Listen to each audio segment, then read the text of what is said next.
Good morning children. Welcome back with the next new session of the class. So in this session we are going to discuss a new lesson, that is lesson number 14, Mughal Emperor. Okay, from the 7th class textbook we are going to understand a lesson, that is lesson number 14, Mughal Emperor. So in the history so far in the lessons we have learned about the Kakatiyas, we have learned about the Vijayanagaras. So in this lesson we are going to learn about the Mughal Empire in detail.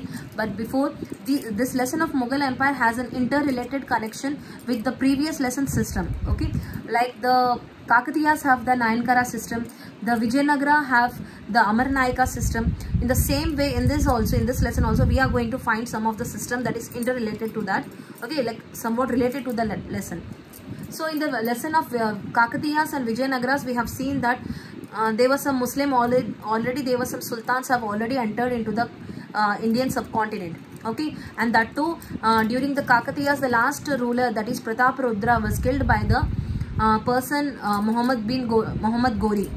Whereas in the kingdom of Vijayanagara, we have seen the person when the time of Devaraya II ruling time, when it was there, we have seen that he has appointed some of the Mughal emperors, or he has appointed some of the Mughal people or Arab people from their country, so that he can give training to the people, the army people in the kingdom of Vijayanagara. So in this lesson of Mughal Empire, we are going to learn about the Mughal soldiers, about the Mughal kingdom in detail. So firstly, their time was from 1550 to 1700 AD. 1551, 5102, 1700 AD. So this was the time period, their duration time in the countries. Okay. Now firstly, these people are very much famous with the beautiful architecture they have so far built in the country. Whereas their administration skills and the way they could develop the way they have expanded their kingdom was all different. Every ruler has their own way to develop their kingdom. So that is all we are going to learn in detail in this lesson. So firstly, the beautiful architecture that is built by the Mughals, that is their home, that is the Red Fort, which every year Prime Minister of India addresses there on the day of independence, on the day of Republic Day. Isn't it? So there is a flag which has been hoisted on the Red Fort on the day of Republic Day, on the day of Independence Day as well. Okay. So when we come about the Mughal Emperor, the first person was the Babur. Babur was the first ruler from the kingdom of Mughal Empire. So, but when he has entered into the journey of being a king, so he was in the beginning stage, he was taken off from his kingdom. That means he has got the kingdom from his ancestors, so which was not allowed. He was not allowed to sit in the throne there. He was taken out from the throne.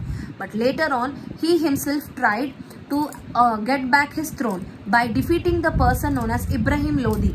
Ibrahim Lodi is also one of the Muslim sultan who has occupied the places of Delhi and Ajmer. So he has defeated them, and finally the Babur, the first ruler of Mughal Empire, has occupied the places of Delhi and Ajmer in the year of 1526.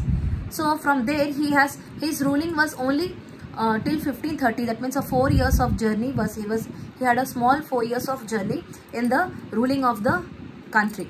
So when they have started their journey from Uzbekistan and Mongolia, so these are the people, the Mughal Emperor have started their journey from these are the people, they have belonged to the central, like this subcontinent of ancient subcontinent places, where Uzbekistan and Mongolia are the places. From there these Mughal Empire, these people have come from, and they have started their journey towards the Indian subcontinent, coming from the Delhi and Ajmer. Once these places were defeated by the person Babur, so from there the kingdom have all started, and slowly they have all expanded over many parts of the country. Okay, so the first thing is there are many rulers in this kingdom. Many famous rulers in this kingdom. Firstly, Babur, Humayun, Akbar, Jahangir, Shah Jahan and Aurangzeb. So these are the kings, these are the rulers who have belonged to the famous Mughal Empire. So we are going to learn about them in detail in the next part of the lessons. So in today's lesson we are going to focus mainly on the Babur's rule only. So first thing he has done is he has defeated Ibrahim Lodi and occupied the places of Delhi and Ajmer. Now, Mughal Empire king's concept was to rule every part of the India. rule every part of India. But when they have entered into the Indian subcontinent, they have found that many kings were already ruling many parts of the country. Okay, that too many of the local kings were already settled down in the places. Most of the kings have settled down during the near the places of rivers, as we have studied in Kakatiyas and Vijayanagaras, isn't it? People have settled on the either parts of the rivers, and they have enjoyed all the facilities of the river, as well as all the exporting facilities. Like some of the kingdoms were near the port area, so they have experienced as well as they have enjoyed settling down in the port areas also. But when the Mughal emperors have come to India, their concept was, let the king rule his own kingdom. So after ruling, every year they have to pay the amount of revenue to the Mughals. Their concept was, let the king rule their own kingdom and collect the revenue from their kingdom, and they have to hand over the revenue to the Mughal Empire. So this was the condition. Some of the kingdom have accepted for that, only because of the Mughal Empire was a huge one, and the other people who have thought of defeating them could not succeed also. And many people have just voluntarily they have hand over that we will just listen to what you say, that is just collecting the revenue and we hand over to you. So among the people who have gone against to the Mughal Empire were the Sisodia Rajputs. So these are the Rajput family. They have come from the Chittoor. They refused to follow the concept. That means the Mughal Empire, what they have said, they refused that. But there are some of the Rajputs also who wanted to have a good relation with the people of Mughals. They even have given their daughters to get married to the members of the Mughal family.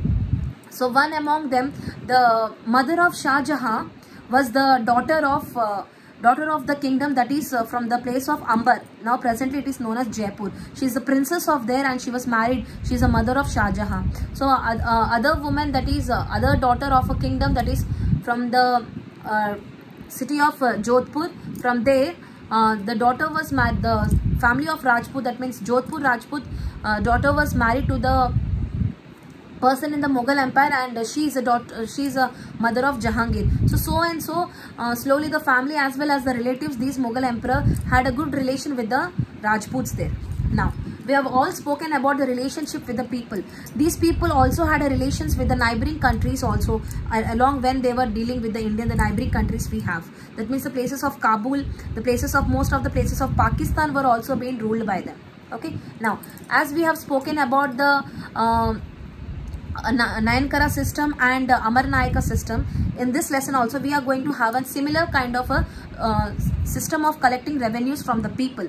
So that is Zabt and that is Mansabdars and Jagirdars. That is Mansabdars and Jagirdars. So Mansabdars. So this Mughal Empire, the people of Mughals have appointed or recruited some of the people from different parts of the country. Okay, so different parts of the country, and they have appointed them in order to collect the revenue from different kingdoms. Ordered them to collect the revenue from the different kingdoms. When they have sent, so these people's work is to collect the amount or the amount of revenue from the villagers. Okay, so the persons who were selected, they were known as Mansabdars. They were known as Mansabdars, as they were the Amarnayakas in Vijayanagara kingdom. Here they are Mansabdars. That means the head of the campaign, that means the head of the group is the Mansabdars. Now they will be sent to different villages in order to collect the taxes from the people. Now same the concept what the people of Kakatiyas have done, that not letting this group of people just settle down in one particular place. These people were also sent to different parts of the country. Okay, that means when they were sent to collect the taxes, they were not allowed to settle there for not more than 2 to 3 years.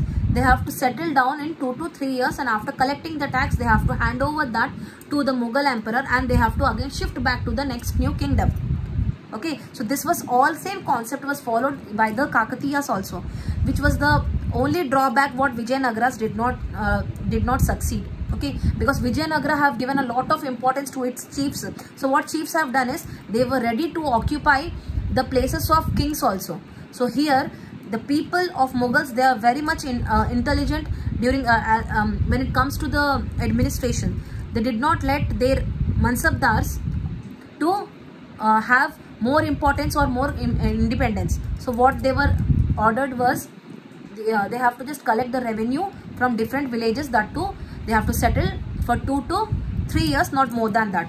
Why this is? Because if they settle down for more years, what happens is they start creating or having a good relation with the people in that kingdom where they are going to collect the revenue. You understood? This was the only problem. And that too, there were some people who forcefully take more revenue from the people. They will be collecting more revenue from the people. So that was all also happened in this lesson also. During the time of this Mughal Empire also, such problem has all happened. So in the beginning, to just avoid such problems, these Mansabdars were sent to different places, that too for 2 to 3 years.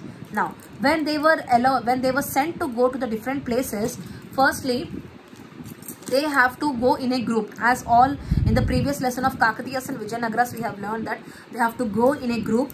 When going in a group, there were number of soldiers. Along with the soldiers, there will be cavalry as well as the horsemen, as well as the people, the army people will be given salaries from the revenue they collect from the village people. Okay, isn't it? This is the only concept we have also learned in Vijayanagara and Kakatiyas also. So same concept is here also. Even they have also followed the same concept. Now, as they were chiefs in the Vijayanagara kingdom, here also they were the kings. They were the chiefs known as Jagirdars. So Jagirdars were the chiefs who were working under the Mansabdars here. Now, these Mansabdars, whenever they were sent to one particular place, after going there and settling for a year or two, they used to hand over their work to the Jagirdars, and they used to go to the next part of the country so that they can go and start working to the other part also. Okay, so when the Jagirdars were kept in one particular place for few years, they have collected the amount or the percentage of the amount they were told by the Mughal emperor to collect. That means how much amount was to be collected from the people, that much amount in the beginning they have collected.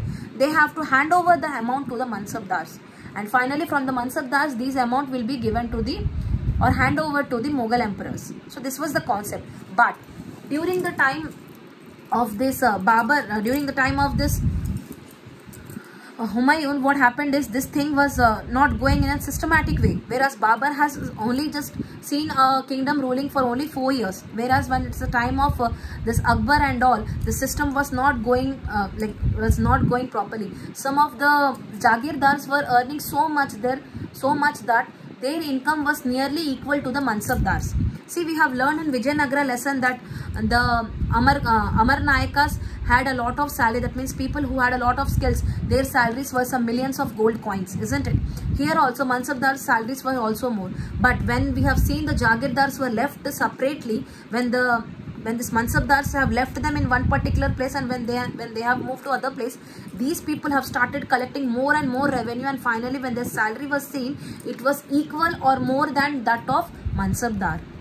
So that was the problem. So here Jagirs have taken an advantage by that.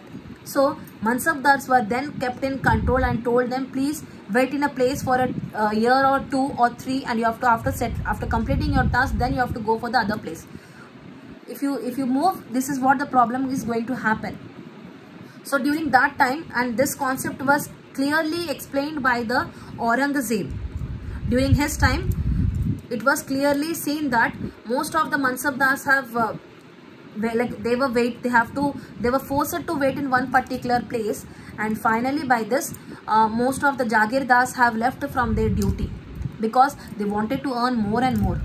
When they were earning more and more, what is happening here in every kingdom? In every kingdom there are different villages or provinces. Provinces are nothing but different areas. Okay, so in all these different areas there might be different farmers also who was paying more and more revenues to the person called Jagirdars. So here what is happening? The farmers were suffering a lot. Okay, so what happened is, so the Mansabdars were forced to wait, and so on the Jagirdars, most of the Jagirdars have left their job from.